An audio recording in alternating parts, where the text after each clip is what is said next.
Okay, Miguel, why don't you go ahead and introduce yourself and tell us what you're running for? Hi, my name is Miguel Zuniga, and I'm running for Congressional District 43 of Los Angeles against Maxine Waters. And that district, I notice, is very diverse. How do you think that affects the election? I see that there's not even a majority. In other words, whites are not a majority. There, any other culture, any other ethnic group is not a majority either. So you're a group of less than 50% on either side. Does that affect the Right. election, and how does that affect the election? Well, I think that's one of the beautiful things about my district, how diverse we actually are in this district, how many walks of life and kinds of people that we actually host here. And at the same time, the highest Michael, the highest population that we have here is the Latin population, and then the black. But it's very, very close and even. And and the one thing that I have to relate, with my district that that all the other candidates probably don't is that I'm struggling to pay rent, just like the majority of my district, because our middle class is fading away, like the middle class is fading away all across the country. So the reason why I'm running is not because I'm a politician, not because I have all the skill sets and the establishment mind that they're looking for. It's the opposite because I don't have those things, and we need someone to represent the people that are not being represented by that class, because that class only represents the 1%. They have lobster, they have good food, they have cars, they have houses, and we're struggling just to be happy, you know. So the difference there is that they have pushed me into a corner where if I don't run for office, who do I depend on to represent me in office? So you're a good example of the working class needing to come up and be politically active so that they get represented. Yeah, I mean, I've always been more of an anti-political guy, and I'm not an anarchist because I do believe there needs to be some kind of rule and power. But the power that the ruling class has right now is way, way over proportionate. They have all the money in the world. They can write blank checks and get away with murder, and they have like Seth Rich and Lucas, and all these guys are trying to prove the fact that these guys are so corrupt. And right when they're gonna go get go testify, they end up missing, end up dead. Something happens to them. So it shows the power that they have, that they're willing to cheat bluntly in our faces to the point where everybody knows now that all these elections are being rigged, but they don't care because it's the only way they can beat us. Fair and square, it ain't gonna happen. We outnumber them and we outsmart them at this point. Uh, I became a delegate for Bernie because Bernie was the first person on the inside that spoke this language. So he finally removed my tin hat that I've carried for decades, because when I used to talk like this to people before, people looked at me like I was crazy. I'm doing this, I'm doing that. But the reality was I was right. The corruption has existed the whole time. Our system was rigged. In high school is when I basically discovered how rigged the system was with the electoral voting. How constitutional is it that in a state like ours, where we have 40 million people, right, only about 100 voices are heard, and they all go in one direction? you know, and I'm not a Republican or a Democrat at this point either, but let's say the Republicans, have an opponent that's worthy, and they split up the California vote, and it goes from 49% to 51% is one of the most exciting races of all time, but the Democrat still wins because this is home turf for them, right?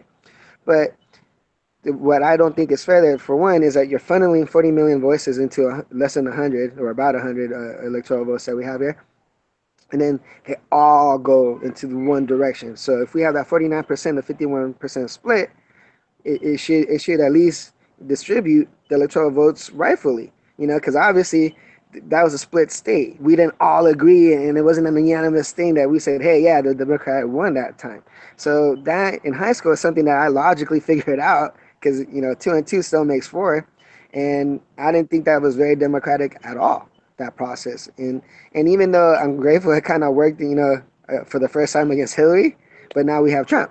So it was a bittersweet victory and a bittersweet loss at the same time. When we lost Bernie at the convention, that's when we knew we America was in trouble. Either direction we went, and I chose to go green because my moral standpoint, the fact that I have friends and family that fought wars for my votes to count, is not going to protect or fight for a party that is spitting on the graves of the people that already were, that already gave their lives, the people that are running around in wheelchairs right now, the people with no eyes and stuff that you can't return that back to them. And even the people that are perfectly fine physically are not fine mentally.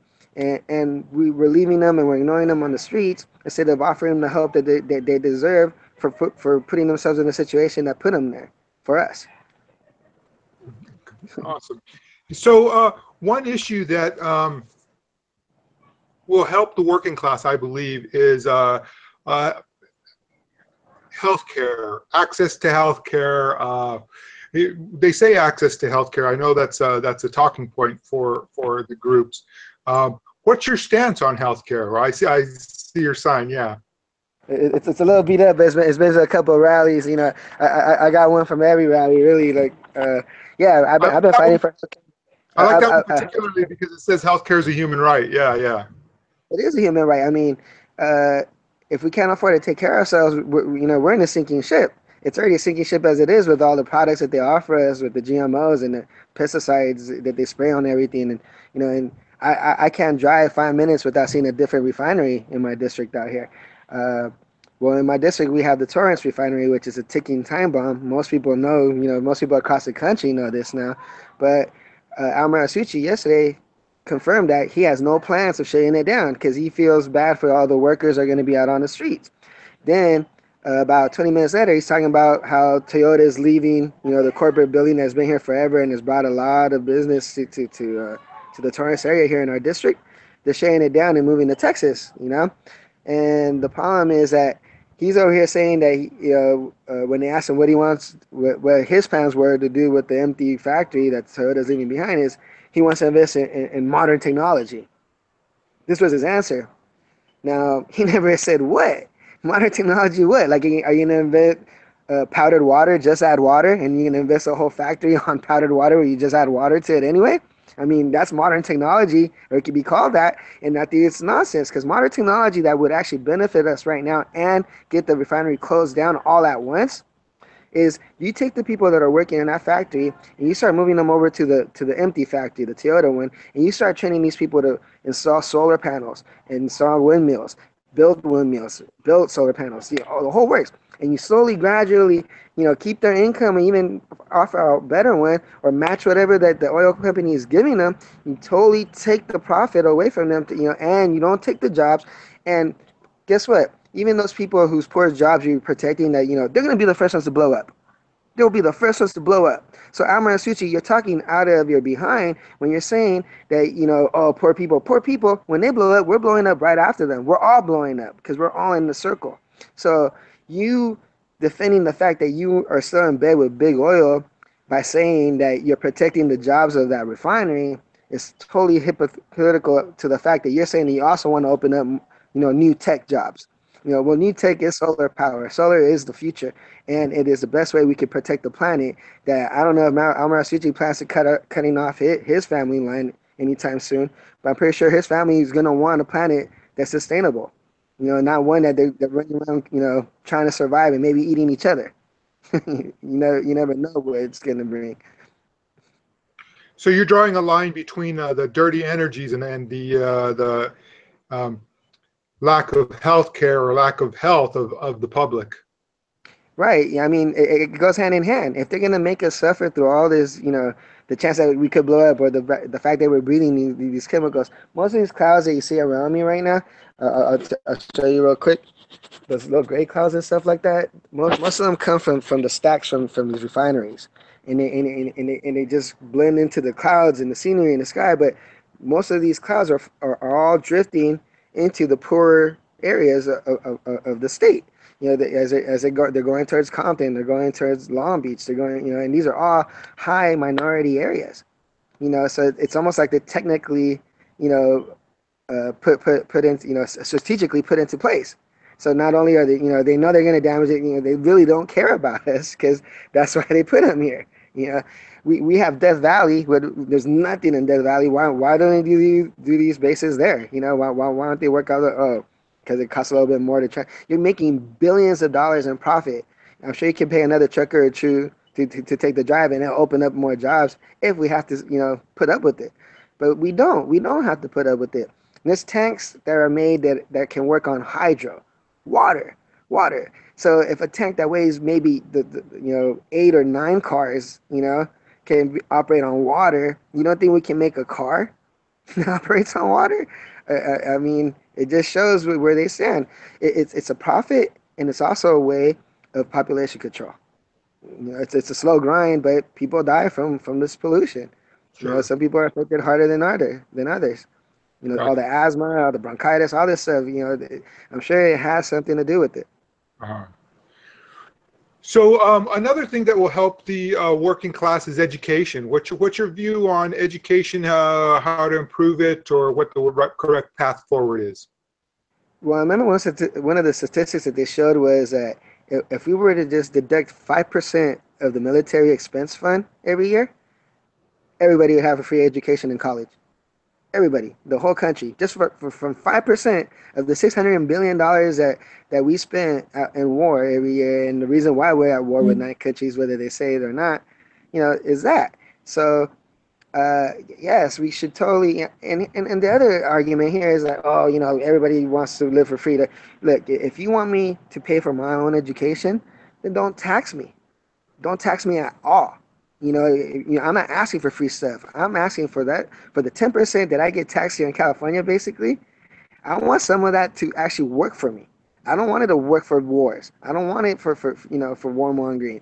That's not under my moral calendar, and I feel like I'm investing in it or being forced to invest in it. It's a sad predicament. So the other point I want to make there is that Harvard, Stanford, all these real highly respected universities do not fall under the line of free education.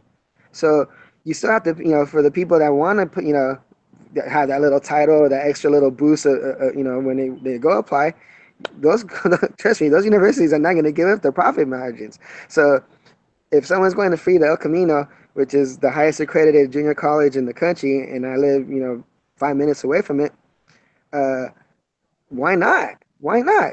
I mean, not every rich person is smart, and not every smart person is rich. So if only the rich people are going to school, the dumb people are not really getting the full education, the full education at it. They're not going to have the drive. They're not going to have the means of being fruitful with what is actually being handed to them, versus a person that's fighting, working at McDonald's, working at In-N-Out, working at, 15 jobs just to go to school, and then in the end be in debt after they make an honor roll.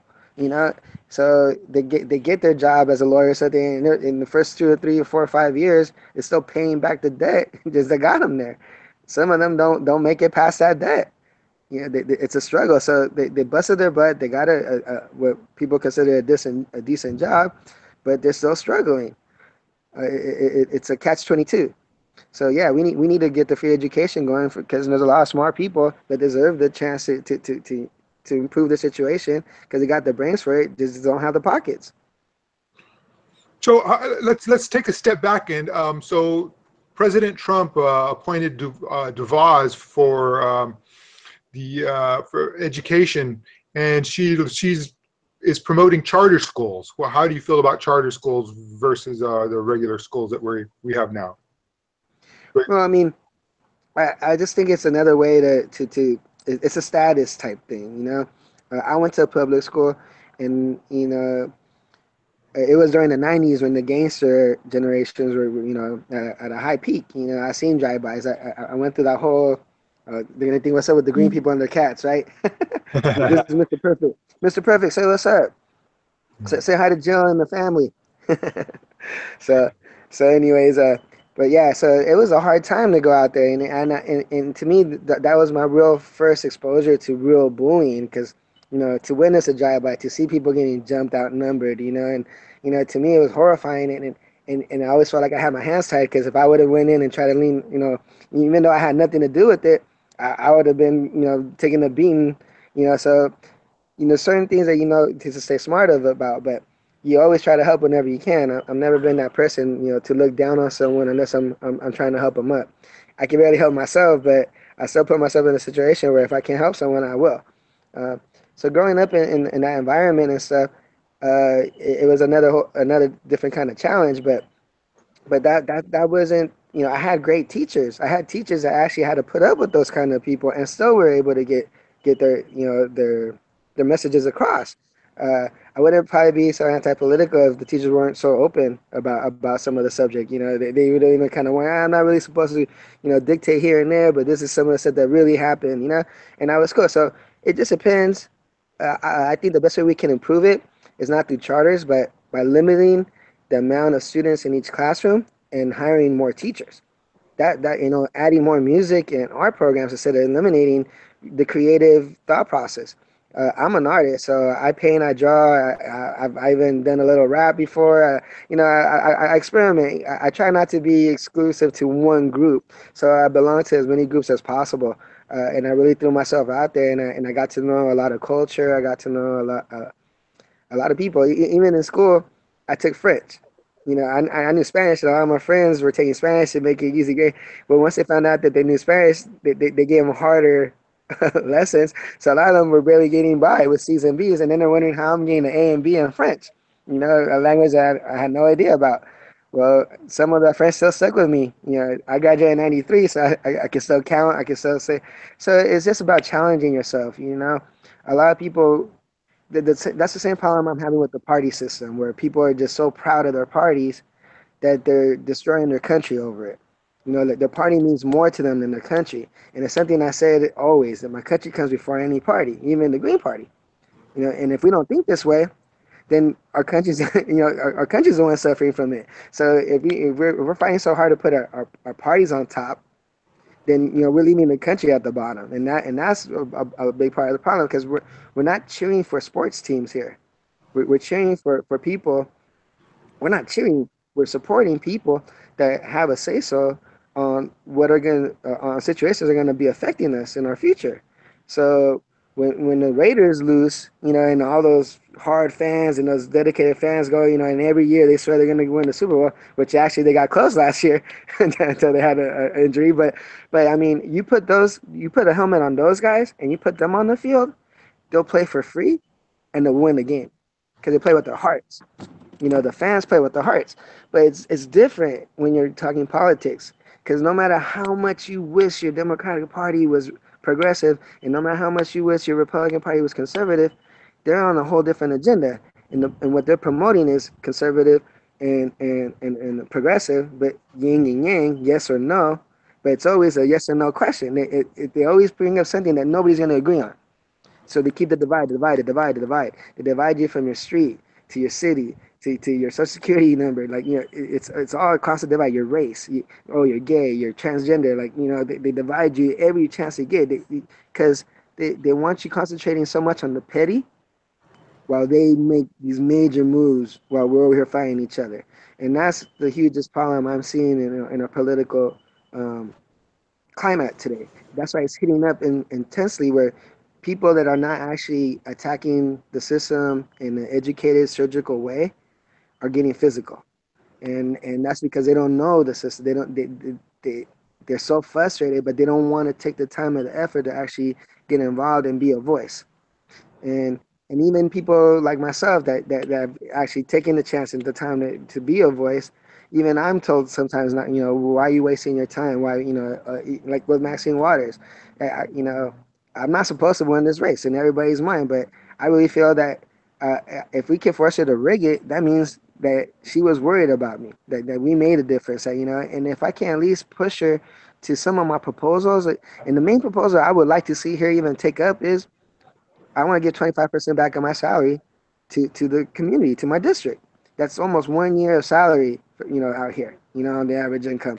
And that's something she's very wealthy. She doesn't need the extra 25% at this point. And, from what it looks like, I mean, she has a $4.5 million mansion outside of the district. She probably owns a house in the district that makes it legal for her to even run here, right? I don't own a house. I rent my house, and I'm struggling to pay rent. And that's why I'm running.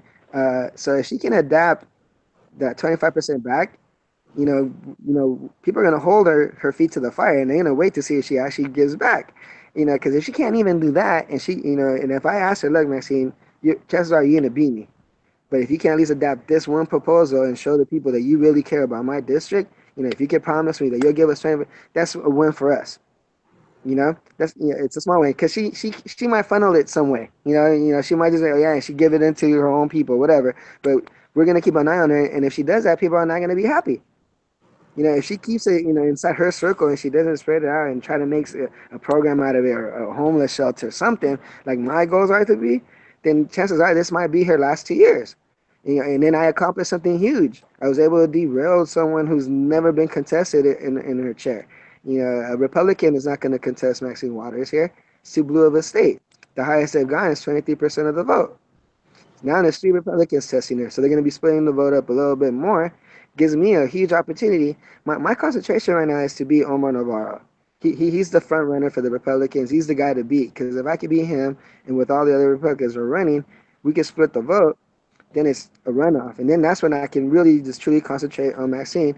And the way I come, my strategy to come at Maxine, because I respect her career. It's a very, very high honored career. She's been in office for a long time. It's a hard thing to do, and she has a favorable liking in some places, I hear, right? But there's also a lot of people that are not happy with her, and I'm one of them. I'm one of the people that suffered from a lot of her votes. She's been in office since 1990, which means she's probably voted for Citizens United. I'm pretty sure she did because she's friends with the Clintons. Sorry, just had to spill there. Um, knocked it over. But yeah, so she's friends with, so I'm pretty sure she's not going to vote against a Clinton proposal, Citizens United, right? The other thing is Iraq War. Obviously she had to vote for it because only 2 people that didn't. And those 2 things alone are bad. And there's so many other things that have been put up on the table that she's been a safe Democrat about. And where have we gone out of the safe Democrats to this day? The fact that they even lost the House because we don't trust them anymore. All these safe Democrats and the way they're voting, they're losing their chairs. That's why they have no real power in the House right now. Yeah. And they're still voting for a lot of Trump's policies. When Trump asked for the war increase, the budget increase, he got it, and he got another $90 million on top. Guess who voted for that? Maxine Waters. She claims to be the resistance to Trump, but you're voting to give him more money for wars. Now, I give it to Lauren Steiner for calling it the MIG resistance. That's the perfect name for the establishment resistance that's going on. Yeah. Hey, so you alluded to the Republicans and the Democrats splitting the vote intentionally. Mm-hmm. What do you think that progressives, and I mean progressives like on the side of, for instance, the Green Party, the true progressives, have in common with conservatives, where we could find a united front to pass policies that would help the working class? To help the working class? Well, a lot of it is they're scared. Like a lot of them are fighting for the oil refinery because they're scared of those jobs being lost. So I gave a small solution there. Instead of shutting them down and putting them on the streets, it's a transition that we got to do. We got to slowly, commit into to taking some of these employees and getting them trained so they can still feel with the comfort of having a new job, a safer environment, that they don't have to worry about having some kind of cancer or something coming, into the retirement out of these places, because most of them, that's usually what ends up happening to them. So and there's plenty of forms and ways of doing this. Also, if they don't want to shut down the refinery, then we have to somehow do something about giving back to the community that they're hurting. And one of my things is I want to propose an environmental and health tax, environmental and health safety tax. So the refineries are one of the main people that I have in mind with this tax. But they have all these billions of dollars in profit at the end of the year. I want to do a tax on their profit. So after they make, whatever it is, you set the minimum at $1 million, $2 million, whatever it is. Once they start making so much money, they're going to get hit with this tax, because their work is damaging our environment, and our environment is the people and the place around it. So they're making a lot of money off of it at our expense. So I want to introduce a universal basic income through that money. So when we tax these companies that are doing this, and another one that is going to fall under this radar, because it's a health, not environmental only, but health also, fast food chains. McDonald's, obviously, they're selling poison out there. They got sponges in their breads and stuff like that. And we're all guilty of, going in there fast food. We just can't wait. Kid, we all guilty and we eat it. So unfortunately, we support the cause even when we don't try. But but yeah, they'll get hit with the tax too because they're making millions of profits too, and at our expense. So most companies that are harmful to the environment, and that's a lot of them, they're gonna get hit with the tax, and that should be enough to support a universal basic income out here. And I think this should be a national measure. I mean, I am running for a national seat, so it would be something nice to throw up out there. The other thing too is, um, when I go talk to people, I try not to push so much. Obviously I want them to join the Green Party, but I've already feel like a little bit of hostility or something, or no, I don't know, or a little bit of doubt. Then the one thing I say, okay, when you're ready, we'll be right here for you. This is your party.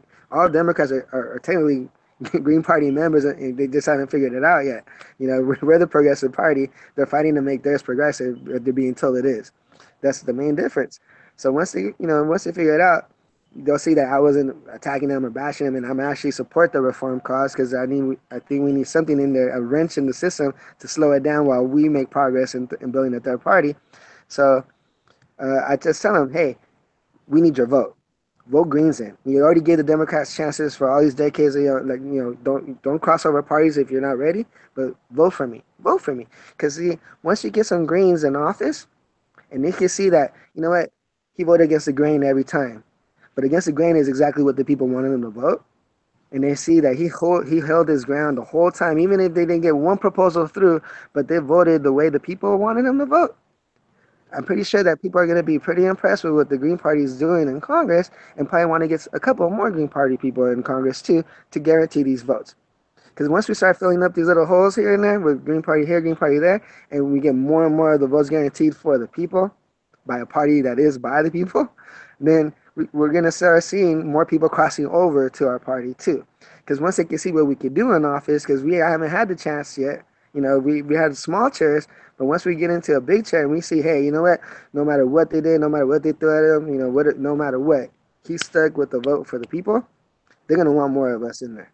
And this is, I think, the best way to grow the party, the best way to fix our country, the best way to show the two-party system that they no longer have the juice that they did. They have the money, but we have the heart. And there's a lot more hearts out there, I think. Okay, so can you talk a little bit about foreign policy? What would you advocate for? For instance, the wars in the conflict in Syria, the wars in Iraq, Afghanistan, and all, what happened in Libya. Yeah, it's the peaceful offensive. I mean, our excuse for most of these wars were that the regimes were dictator type, or they weren't having honest elections. So where is the conquering of us? Because we just did everything that they use as an excuse to go conquer a country, bluntly to ourselves, and nobody's out here beating up on us and telling us, like, hey, you know what, you guys are doing messed up elections. We need to come over and take over your regime. So once we can recognize that this is the actual problem, that we are the problem, and we can start apologizing and sit forward to a lot of these countries and telling them, hey, you know what, there's new leadership now, and we're going to do our best to help you guys, reconstruct your countries, and rebuild, protect, and defend from the people that are really causing the harm. That's going to be the best way. We're investing way too much money into the military, and it's most of it is getting pocketed. It's a business. So we got 12 bombers in a warehouse somewhere that costs us billions of dollars, and it's just so they can use that money and pocket most of it, because the bombers probably take a couple $100,000 to make. But why is it costing them billions of dollars to make them? Because of all the contracts and lawyers, and everybody's getting their piece of the pie, but us. And the excuse is war. Taxes were created to fund wars. So ever since they figured out that they could get the money, to fund these wars from the taxes like this, they haven't stopped fighting wars. There's always going to be a war because that's their main excuse for having a tax. It's become a tax on everything now. So they figure, hey, we might as well tax on anything and everything. You want to throw your TV away? There's a tax. So when you buy a TV, they charge you a $5 tax. Who's going to get $5 back for recycling their television? It's ridiculous. But everybody needed a new TV because of the high definition conversion. So it was a quick money ploy. And back then, the taxes were, depending on the TV, were going all the way up to $24 each. So, if everybody replaced their TV, imagine how much those $24 added up to, just on top of the 10% of taxes that we're paying on a TV already, which is more than that. So So yeah, what do you I think the best way is not we can't just turn our backs and leave and get shot at as we're leaving. It's got to be strategical. We gotta work our part. We gotta regain trust. Once you lose trust, you can never gain it 100%. But you can do your best to rebuild a new relationship, and that's what we have to do. Um, we can't just keep going around bullying countries and expecting us to be the victim. So what do you say to people who say we're fighting terrorism, and how would you handle acts of terrorism? I'd ask them, if we're really fighting terrorism, you would be out there screaming your head off about the election fraud that just got committed in our own country, because that's treason. That's the highest form of treason. You're worried about it, someone on a potential attack but we just got attacked, twice in one election season. Because, like I said, my registration was switched to mail-in only both times I voted this year, and I never mailed in a ballot in my life. It was switched against my will behind my back. My will for just sign was never counted. But nobody's being arrested. Nobody's being prosecuted. There's no further investigation going on, even after San Diego proved that there was election fraud in one of their cases out there. They basically said, yeah, you're right. Okay, right, thank you. But no further, that doesn't happen regularly when you prove that there's treason committed to your country. And as far as I know, it's one of the few acts of criminal acts that can still be punished by a hanging. If I'm not wrong, election fraud is considered treason and can still be punished by a hanging in some states. So, so that's pretty deep. And you want to talk about terrorists? Talk about the terrorists, the in-house terrorists that we have running our country. Those are the true terrorists, because they're paying the propaganda that we're being fed in the news. We do live streams all the time that never make it on TV, or get discredited by the television when they don't have any footage of what happened, because it was going to hurt the rhetoric, the rhetoric. So the live stream has really been a huge factor on discrediting the media. I was at CNN getting dunked, raising money to be a delegate in the middle of Sunset Boulevard, right in front of CNN. They never brought out a camera, and we had 5,000 people there. We had people dancing on top of a van. We paid for our rights to shut the street down. All they had to do is open the window to the building, have a cameraman and a person ask one question, and they had a newsreel. They never came out. We challenged them. They never came out. But then they want to say we're fake news when we have millions of people watching this live all over different angles, different views, different phones, all over the event. So we have discredited, even in Philly, they blocked our live streams when we're walking out. When we walked out, when Bernie releases and the original walkout happened, and we're all the live streams were being blocked. Nobody knew we were walking out. Did you know about that? No, I didn't know about that. Oh yeah. So we're over here thinking we're informing the world, and they're over here promoting on the news that there's a 90% unity now behind Hillary, and the empty was half empty. I mean, the arena was half empty. They even had red lights on. Oh, it's getting tight. Oh, there you go. Sorry, I forgot I'm outside and it's darker. But yeah, the arena was empty. They were turning on blue lights over the red seats, so you couldn't really tell in the background how empty the arena became when Bernie released us. Okay, yeah, I did hear something about that all the Bernie delegates weren't able to get in, or didn't, or left, I should say. The majority of us left. The minute I got off the plane, they were telling me I lost. We were there for a contested convention, and that means there's no winner yet. There's an opportunity of changing the. And I got the reputation of making the most Hillary delegates cry, and I'm really proud of it, because I did it without calling them names, without disrespecting them, just having a conversation like we are here right now. And I would just basically hold up the mirror in front of them and tell them the reality of what they were doing.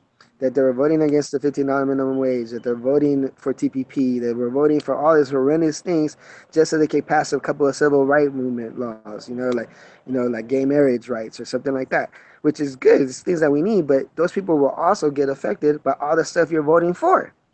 So when, basically they realized I was able to crack their shell, and they would start crying because the guilt came through and they couldn't hold it no more. And then after I told them all that, and I would ask all of them, I go, would you vote for Bernie Sanders if he was your nominee? Oh, of course. They wouldn't hesitate. Yes, yes, yes. Of course I would. Of course. I don't want Trump, whatever, right? Well, I'm telling you right now that I can't think of anybody that I know personally at home, here, anywhere, that will vote for Hillary if she's the nominee. I will leave this party and I will come back to destroy it. Because I will destroy any party that's between me and my country. I would tell them just like this. Oh no, Miguel, no, no, no, don't do that. And they would wipe their tears like, but come on, Bernie lost. You don't want Trump. I'm like, didn't you just hear me? Did I just waste 20, 40 minutes of my life speaking to you, telling you that we're not gonna get behind her. You will get Trump if you go with her. They didn't want to listen. They knew more than we did because we were the rookies at the convention. We had to raise money from GoFundMe, and they actually pay their way because they can't afford to be there, which is another thing that was very insulting to me too, because as a lifetime Democrat, right, and actually finally getting involved into the process of being a Democrat, becoming a delegate, and not even knowing what it was, maybe 2.5 years ago, I didn't have an idea what a delegate did, and to be now, owing some of my political fame to this, you know, it's an incredible experience, but also a demoralizing one because I put forward my best to get a candidate that we actually believed in for the first time in our life, and they shut the door right in my face. And the people that shut the door the hardest, the people that treated me the worst in the party, were the minorities, the blacks, the Latinos, the Arab, because they were rich and I was poor. You know, so that's what really really I couldn't associate with that. I couldn't be part of it. I could talk to all the white people there, and they, well, not all of them. Some of them did act up, but the majority of them, we would shed tears together. We would hug it out. We were like, it was almost like having a really good conversation with a friend that you just made, right? But they obviously still chose Hillary, and I still chose Bernie, whatever. But I could at least respect that because they would sit down to hear me out, and they give me the respect. But it's not that the minorities were talking down to me or anything, but they were looking me down, up and down, and they had this whole little like, "What are you doing here?" type attitude. Like, why are you coming over here messing with my party, messing up my party? Like, it's my party too. Don't you see I'm here? And so that whole status quo where these people are helping divide our country and they're not even getting any money out of it. They're not taking any bribes. I was calling them hillbots, but the way I write it was slightly different. Most people say bots as a robot, but I would write it bot as BOUGHT, as bot, because whether they took the bribe or they sold their soul, they were bought. They were bought by a false regime that claims to be the representative of the people. And I've never really trusted them. I never went around saying I was a proud Democrat my whole life. I just thought they were the lesser of two evils until I witnessed it firsthand that they're just as evil as the other side. And that's why we have the other side, because they switched the power. We damaged the party so hard last year that they had to give up their power. We were supposed to have Hillary as a president right now. That was the plan. So it just shows that we did make a difference, that we forced their hand to a plan B. That's why I'm still so involved. That's why I still feel that we can make a difference, because we actually have. Whether they want to admit it or not, we, at this level, and, if you're at this level of the game that I am, then at this point you realize that there's no difference between the Republicans and the Democrats except their colors. And now that the colors are being more and more exposed, you see Maxine claiming that she's against Trump, but she votes for his policy. You saw Gore, when he actually proved that he won the election, give in and give it up to the Republicans at the time, which is, drove me nuts. Like, we actually have the proof, and now you give up. We didn't have a president for 3 or 4 months, so who cares? If it takes another week. We got the proof now. Get in there. You won.